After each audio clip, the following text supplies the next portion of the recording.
Dinamani talkies நேயர்களுக்கு வணக்கம். இன்னைக்கு நம்ம எந்த படத்தை பற்றி பார்க்க போகிறோம் அப்படின்னா, நடிகர் தனுஷ் எழுதி இயக்கி நடிச்சிருக்கிற இட்லி கடை திரைப்படத்தை பற்றி தான் பார்க்க போகிறோம். நான் என்னவோ இட்லி சூட தான் பிறந்த மாதிரியே எனக்குள்ள ஒரு நினைப்பு. ஃபர்ஸ்ட் ஆஃப் ஆல் இந்த படத்தோட கதைக்களம் சினாப்சிஸ் என்னவா இருக்குது அப்படின்னு பார்த்தோம் அப்படின்னா, சிவனேசன் அப்படின்ற ஒருத்தர் தன்னோட சொந்த ஊரில் ஒரு சின்னதாக அழகாக ஒரு குட்டியாக ஒரு இட்லி கடை ஒன்று வச்சு நடத்திட்டு இருக்காரு. அதாவது ராஜ்கிரண் அவர் நடத்திட்டு இருக்காரு. நம்ம ட்ரெய்லரில் பார்த்த மாதிரியே அவர் அதை நடத்திட்டு இருக்காரு. அந்த கடை ஃபேமஸ் ஆகிறதுக்கு, அந்த கடைக்குன்னு ஒரு தனித்துவம் கிடைக்கிறதுக்கான காரணம் என்னவா இருக்குன்னு பார்த்தோம் அப்படின்னா, நத்திங் பட் அவரோட கைப்பக்குவம் தான். ஸோ அதனாலேயே அந்த இட்லிக்காகவே அந்த கடை ரொம்ப ஃபேமஸ் ஆகி அந்த கிராமத்தோட ஒரு அடையாளமாகவே அந்த கடை மாறுற அளவுக்கு ஒரு பிரசித்தி பெற்ற கடையாக அந்த கடை இருக்குது. அவரோட பையன் முருகன், அதாவது நம்ம தனுஷ், அவர் எப்படி அப்படின்னா தன்னோட அப்பாவை பார்த்தே வளர்றவர். அவருக்கும் சமையலில் ஆர்வம் வருது. ஒரே ஒரு சின்ன வித்தியாசம் என்ன அப்படின்னா, அவர் தன்னோட வாழ்க்கையை இந்த ஒரு சின்ன கிராமத்துக்குள்ளே சுருக்கிக்கிற அவர் விரும்பலை.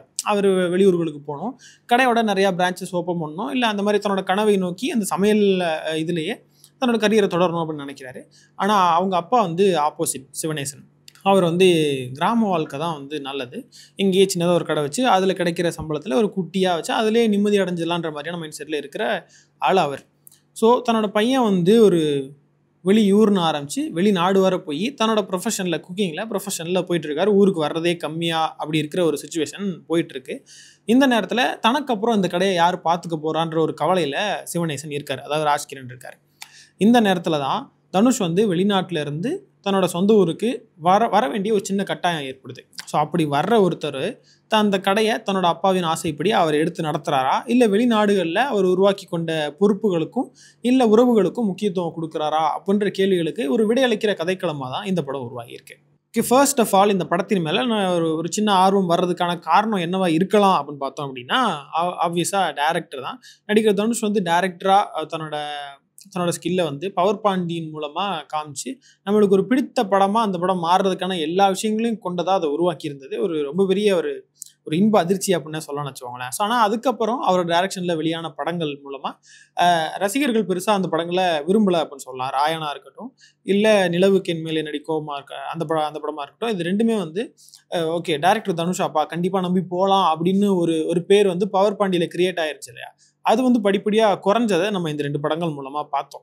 ஸோ அதனால் அந்த ஒரு சர்க்கிளில் இருந்து டைரக்டர் தனுஷ் மீண்டாரா இல்லையா அப்படின்ற ஒரு கொஷின் தான் இந்த படத்தின் மேலே இருக்கிற ஒரு பெரிய எதிர்பார்ப்பு அப்படின்னு நம்ம சொல்லலாம். ஸோ அப்படி ஒரு ரைட்டராக, ஒரு டைரக்டராக இந்த படத்தில் தனுஷ் எந்த மாதிரியான ஒரு படத்தை நம்மளுக்கு கொடுத்துருக்காரு அப்படின்னு பார்த்தோம் அப்படின்னா, அவர் ஆப்வியஸாக எல்லா ப்ரொமோஷன் படங்கள்லையும் சொன்ன மாதிரியே இது ரொம்ப சாதாரணமான ஒரு கதை தான், ரொம்ப நார்மலான ஒரு கதை தான், ஒரு இதமான ஒரு கதையாக தான், மெதுவாக ஸ்லோவாக போகிற ஒரு கதையாக தான் இது இருக்குன்னு அப்படின்ற ஒரு இதை சொல்லியிருந்தாரு. ஸோ படமும் அதே மாதிரியாக தான் இருக்குது. அதுதான் அவரோட கோல். அப்படின்ற பட்சத்தில் இந்த படத்தை அவர் தன்னோட அந்த இன்டென்ஷனாக ரொம்ப அழகாகவே படமாக கொண்டு வந்திருக்காரு அப்படின்னு சொல்லலாம். கதையாகவும் சரி, அதில் உள்ள கதாபாத்திரங்களும் சரி, எல்லாமே ரொம்ப அழகாகவே உருவாக்கப்பட்டிருக்கு அப்படின்னு சொல்லலாம். இப்படி ஒரு கமர்ஷியல் படத்தில் உருவாகிற கதாபாத்திரங்கள் அந்த கமர்ஷியல் விஷயங்களாலேயே கொஞ்சம் சலிப்படைய வைக்கிறத நம்ம நிறையா படங்களில் பார்த்துருப்போம். எந்த மாதிரினா, நான் எதுவும் ஸ்பாய்லர் சொல்லிடாமல் சொல்லணுன்றதுக்காக பாடுபட்டு இருக்கேன்.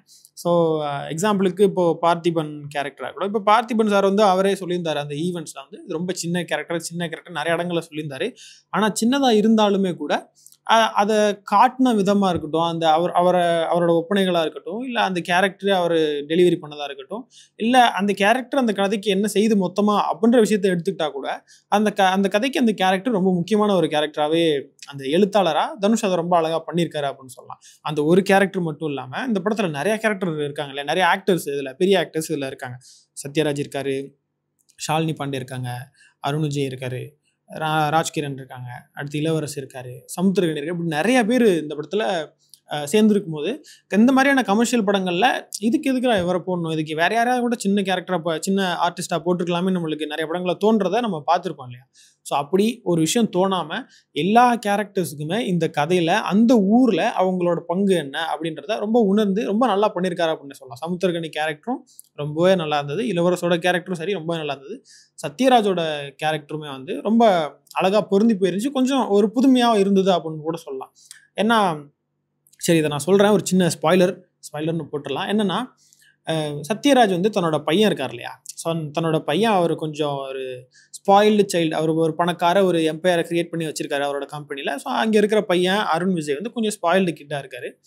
ஸோ இவர் வந்து அவர் மனசு கோலாமல் இருக்கணுன்றதுக்காக இவர் சில தப்புகளை பண்ணுறதுக்கான நிலைக்கு தள்ளப்படுற காட்சிகள்லாம் வந்து ரொம்பவே நல்லா இருந்தது அப்படின்னு சொல்லலாம். இங்கே இருக்கிற சுற்றி இருக்கிற கேரக்டர்ஸே வந்து நம்மளுக்கு தோணும், ஏன்னா அவனெல்லாம் சின்ன பிள்ளைய அடித்து வெளுத்து வளர்க்காம அப்படின்னு தோணும். அதை அங்கே சுற்றி இருக்கிற கேரக்டர்ஸே நினைக்கும் போது அவர் அதை நினைக்காம அவனால் இவர் படுற கஷ்டங்களை வந்து ரொம்ப அழகாக காமிச்சிருந்தாங்க. அது ஒரு சின்ன புதுமையாக இருந்தது அப்படின்னு நம்ம சொல்லலாம். ஸோ இந்த மாதிரி எல்லா கேரக்டர்களையுமே கொஞ்சம் புதுமையோடு கொடுத்துருந்தது படத்தோட ஒரு ஃப்ரெஷ்னஸுக்கு ரொம்ப உதவி இருக்குது அப்படின்னு சொல்லலாம். அதுக்கு முழுக்க முழுக்க எழுத்தாளர் தனுஷுக்கு தான் வந்து நம்ம அந்த பாராட்டுக்களை கொடுத்தாகணும் அப்படின்னு நினைக்கிறேன். எழுத்துலையுமே கூட சில வசனங்கள் வந்து கவரும்படியாக இருந்தாலுமே கூட சில இடங்களில் சில காட்சிகள் வந்து எப்படின்னா நம்மளுக்கு வந்து அந்த இடத்துல ஒரு வசனம் இல்லைன்னாலுமே நம்மளுக்கு அந்த அந்த ஃபீலிங் புரிஞ்சிடும்.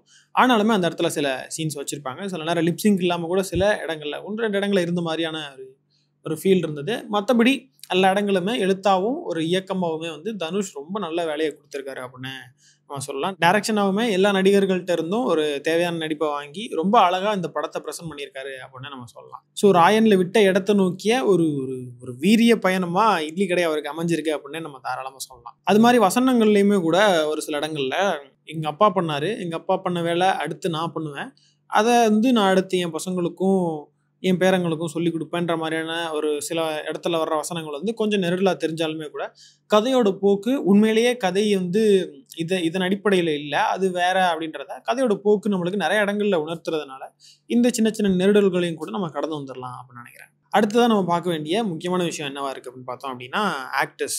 முக்கியமான ஆக்டர்ஸ் யார் அப்படின்னு பார்த்தோம் அப்படின்னா ஃபஸ்ட்டு நித்யா மேனன் நடிச்சிருக்காங்க. நித்யா மேனனை நம்ம பல படங்களில் ரசிச்சிருப்போம். ஆனால் இதில் அவங்க கொஞ்சம் புதுமையாக தெரியுறாங்க. அந்த கதாபாத்திரமாக ரொம்ப அழகாகவும் தெரியுறாங்க, ரசிக்கும்படியாக இருக்காங்க. கொஞ்சம் இன்னசென்ட்டான ஒரு ஆளாக ரொம்ப அழகாக அந்த கேரக்டரை அவங்க டெலிவரி பண்ணியிருந்தாங்க. 1-2 இடங்களில் அதே மாதிரி லைட்டாக தோணும், கொஞ்சம் ஓவராக இருக்கோ அப்படின்ற மாதிரி ரொம்ப 1-2 இடங்களில் தோணும். ஆனால் அதையுமே கூட சரி ஓகே, இப்படி ஒரு கேரக்டர் இருக்கும் போல் அந்த கேரக்டரை தான் அவங்க ரிசம்பிளன்ஸ் பண்ணுறாங்க அப்படின்ற ஒரு புரிதலின் மூலமாக நான் அந்த மாதிரியான சின்ன சின்ன விஷயங்களையும் கூட நம்ம கடந்து வந்துடலாம். ஸோ அடுத்ததாக பார்த்தோம் அப்படின்னா ராஜ்கிரண் வந்து அந்த சிவனேசன் அப்படின்ற கேரக்டரோட அந்த ஒரு இன்னசென்ட் ஒரு ஃபீல் இருக்கு இல்லையா, அது ரொம்ப நல்லவர். ஒரு காந்தியின் சொற்களை அதை நம்பி அந்த அகிம்சையின்படி தான் நடக்கணும் அப்படின்ற ஒரு விஷயத்த அவர் ஏற்றுக்கிட்டு முழுமையாக இருக்கிற ஒரு ஆள், ரொம்ப இன்னசென்ட்டாக காமாக ரொம்ப நல்லவராக இருக்கிற ஒரு ஆள் யார் பண்ண முடியும் அப்படின்னு பார்த்தோம் அப்படின்னா ராஜ்கிரண் தாராளமாக ரொம்ப எஃபர்ட்லெஸ்ஸாக பண்ணியிருப்பாரு. அவர் பேசுகிற ஒவ்வொரு வசனங்களும் வேற யாரும் 2 பேர் சண்டை போடும்போது இவர் நடுவில் கண்ணீர் மல்கள் 2 சண்டை போடாதீங்கப்பான்னு சொல்கிற விஷயங்களாக இருக்கட்டும், அந்த மாதிரியான விஷயங்கள்ல ரொம்ப அழகாக இயல்பாக ராஜ்கிரண் பண்ணி முடிச்சிருக்கா அப்படின்னு சொல்லலாம். அடுத்ததாக ராஜ்கிரனுக்கு பேரா வந்து ஒருத்தவங்க நடிச்சிருப்பாங்க. அவங்க யாருன்னு பார்த்தோம்னா கீதா கைலாசம் அவங்க நடிச்சிருப்பாங்க. அந்த ஸ்டார் அப்புறம் அந்த மாதிரியான 1-2 படங்கள் மூலமாக நம்மளுக்கு ஆல்ரெடி பரிச்சயமான ஒரு முகம் தான். அவங்க இந்த படத்தில் ரொம்ப அழகாக ரொம்பவுமே நல்லா ரொம்ப இயல்பான நடிப்பு அதில் கொடுத்துருக்காங்க அப்படின்னு சொல்லலாம். அடுத்ததாக ஷாலினி பாண்டே நடிச்சிருக்காங்க. அவங்க ஃபர்ஸ்ட் ஹாஃப் ஃபுல்லாக வெளிநாட்டிலே இருப்பாங்க, செகண்ட் ஹாஃப் ஃபுல்லாக அந்த ஊரில் தனுஷோட ஊரில் இருப்பாங்க.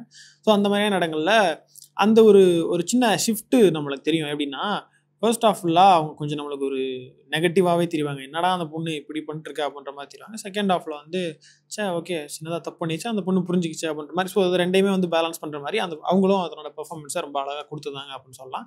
அடுத்ததாக சமுத்திரகனி, இளவரசு, அப்புறம் சத்யராஜ், இவங்க 3 பேரும் முக்கியமான கேரக்டர்ஸில் வருவாங்க. 3 பேருமே வந்து சின்ன கேரக்டர் இருந்தாலுமே கூட இந்த பார்த்திபன் அவரும் இருக்கிற அவருக்கும் சின்ன கேரக்டருமா இருந்தாலுமே கூட ரொம்ப முக்கியமான ரொம்ப ஒரு இயல்பான ரொம்ப தேவையான ஒரு கேரக்டர்ஸாகவே இருந்தாங்க. அதை அவங்க ரொம்ப அழகாகவும் ஸ்க்ரீனில் காட்டியிருந்தாங்க அப்படின்னு சொல்லலாம். அடுத்து முக்கியமாக ஹீரோவாக நடிச்சிருக்கிற தனுஷ், நம்ம அவரை பற்றி பேச வேண்டியதே இல்லை, அவரோட நடிப்பு பற்றின்றது நமக்கு நல்லாவே தெரியும். இருந்தாலுமே கூட ரொம்ப படம் ஃபுல்லாக காமாவே இருப்பார். 1-2 இடத்துல வந்து தன்னோட நடிப்பு திறமையை காமிச்சிட்டு திருப்பியும் கையை கட்டி அமைதியாக நின்றுக்கிட்டு வர அந்த மாதிரியான அந்த ஒரு சீன் வரும், அதில் அழுவார். அந்த மாதிரியான சீன்ஸ் எல்லாம் வந்து ரொம்ப அழகாக அவர் அது பார்க்கும். சில பேர் அழுகிறத பார்த்தா தான் நம்மளுக்கு அழுக வரும் படங்கள்ல இல்லையா, சில ஆக்டர்ஸ் அழுகிறப்ப தான் நம்மளுக்கு அழுக வரும்.